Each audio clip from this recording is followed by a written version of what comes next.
1300 hours, Pakistan Standard Time. Assalamu alaikum, this is Radio Pakistan. The news read by Humayun Zeb Abbasi. First, the headlines.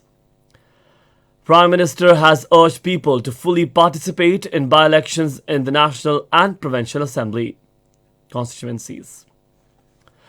Finance Minister has called for greater policy support from the International Monetary Fund and multilateral donors.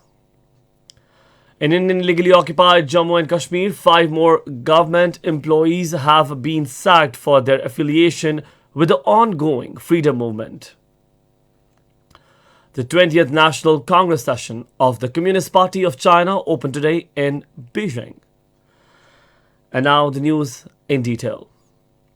Prime Minister Shehbaz Sharif has urged the public to fully participate in by-elections in the National and Provincial Assembly constituencies. In a tweet today, he said, "This is a constitutional and legal process and only the people have the right to elect their representatives."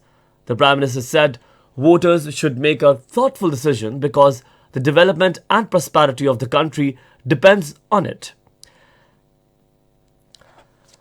Meanwhile, Minister for Information and Broadcasting Maryam Aurangzeb also asked the public to participate in the voting process. She urged the public to root out the pretense, fraud and lies of Hakiki Azadi with the power of their vote. Polling in the by-election being held in 8 constituencies of National Assembly and 3 constituencies of Punjab Assembly are being held today. The constituencies of National Assembly where the by-election is in process are in Mardan, Charsadda, Peshawar, Faisalabad, Nankana Sahib, Malir, Korangi and Multan. The Punjab Assembly's constituencies where the by-elections underway fall in districts of Sheikhupura, Khanewal and Bahawal Nagar.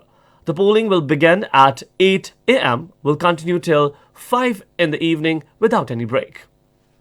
Strict security arrangements have been made to avoid any untoward situation. Finance Minister Ishaq Dar has called for greater policy support from IMF and multilateral donors. Addressing meeting of MINAP, Middle East, North Africa, Afghanistan and Pakistan. Ministers of Finance and Central Bank governors with the Managing Director IMF, Kristalina Georgieva.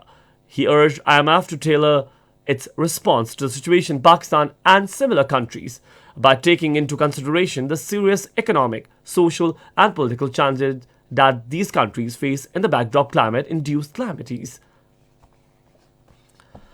Finance Minister Ishaq Dar held a meeting with President Asian Development Bank Masadusko Asakawa. He thanked the President ADB for support provided over the years as a major development partner of Pakistan and also for the recent post-flood commitments.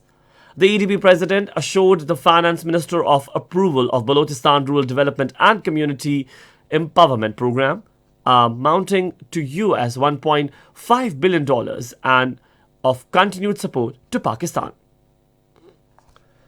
Finance Minister Ishaq Dar and Governor State Bank Jamil Ahmed met Queen Maxima of Netherlands on the sidelines of annual meetings of IMF WB to discuss financial inclusion and banking on equality. The two sides reiterated commitment to work together to achieve fast progress in the subjects discussed.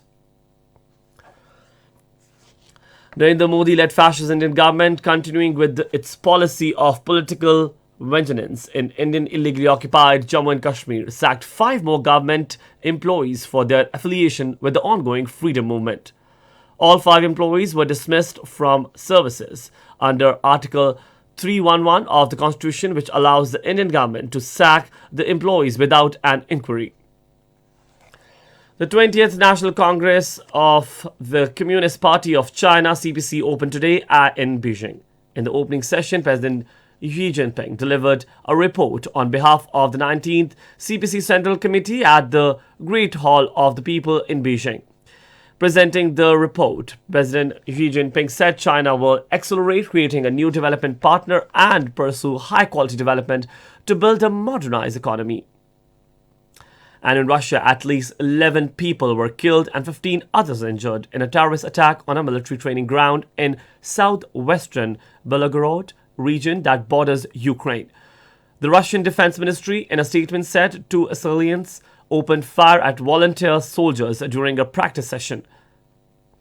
And that is the end of the news. For more news and analysis, you can log on to our website, radio.gov.pk. You can also watch live video streaming of our bulletins on the link facebook.com/Radio Pakistan.